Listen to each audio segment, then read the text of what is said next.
I will be reading Eric the Hero. Have you ever done something stupid? I'm sure you have. I know I have.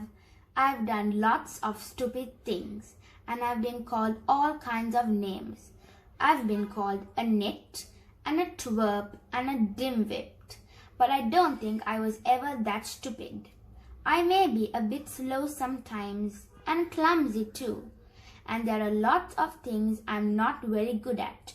But you can't be good at everything, and it sometimes takes a while to find out what you are good at. It did with me. This is the story of Eric, who was a little bit like me. He seemed to be no good at anything and was called so many names. He came to believe that he really was a twit and a nitwit, and a dummy, and a dunce, and a dope. I know exactly how he felt.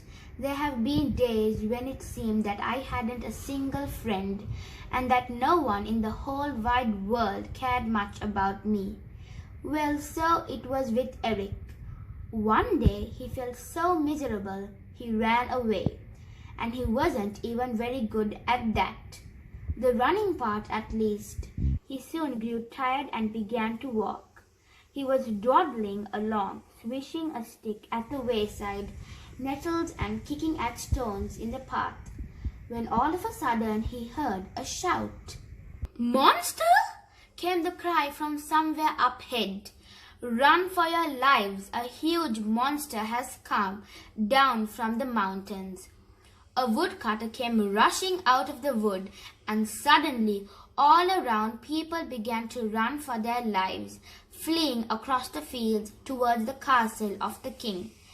Eric turned and ran with them, and as the people ran, they felt the ground shake, and they heard the stomp, stomp, stomp of the monster's enormous steps, and they all ran faster. Someone said, "Help! Whatever will become of us? Who will save us?" And someone else said, "Where's a hero when you need one?" A hero? Ha! He would need to be a twit to go and fight that monster. It's absolutely enormous. And others said, yes, he'd have to be a nitwit, and a dummy, and a dunce, and a dope, and they all ran faster. But Eric stopped and thought, "I'm a twit, and a nitwit, and a dummy, and a dunce, and a dope. Perhaps I'm a hero. Perhaps that's what I'm good at." And because he was never afraid to try anything, he turned and stood there, waiting for the monster, and the stomp, stomp, stomp of the monster's steps grew louder and louder, and all the people ran faster and faster, until at last they reached the castle of the king. And when they were safely inside, and the drawbridge was pulled up, and they were all watching from the battlements, the king said, "Who's that down there?" And everybody looked and saw a little figure standing all alone, and they said, "What does he think he's doing, the twit? He's a nitwit, and a dummy, and a dunce, and a dope." But Eric's mother cried, "No, he's not. He's my little Eric." And she called out, "Eric, Eric, quick, come up here before it's too late." But it was too late, for there was the monster crashing through the wood, smashing at the trees with an uprooted trunk and crunching rocks and boulders with his great stomping feet. On and on he came, stomp, stomp, stomp, until he spied a little figure standing all alone.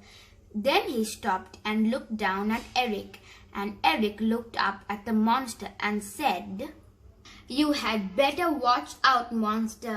I'm a twit, and I'm a nitwit, and a dummy, and a dunce, and a dope, so there." And then something very strange happened. The monster looked ever so sad and said in a deep, mournful voice, So am I.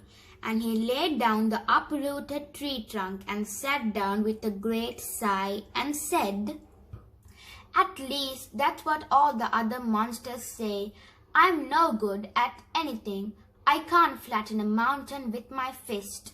I can't howl at the moon and make the stars tremble. I can't even swallow a grizzly bear whole. I'm a hopeless monster and all the others laugh at me. So I ran away and came down here. And I wonder if there's anyone in the whole wide world who cares. I don't think I have a single friend." A great tear welled up in the monster's eye, then fell with a splash. Eric stepped over the puddle, went right up to the monster and gave his foot a little pat. He said, "I'll be your friend." "Will you?" replied the monster. "Yes, I will, and I think you're a brilliant monster. You really scared everybody around here. They all ran for their lives." "Did they?" "Yes, they did, and now they're all hiding in that castle over there."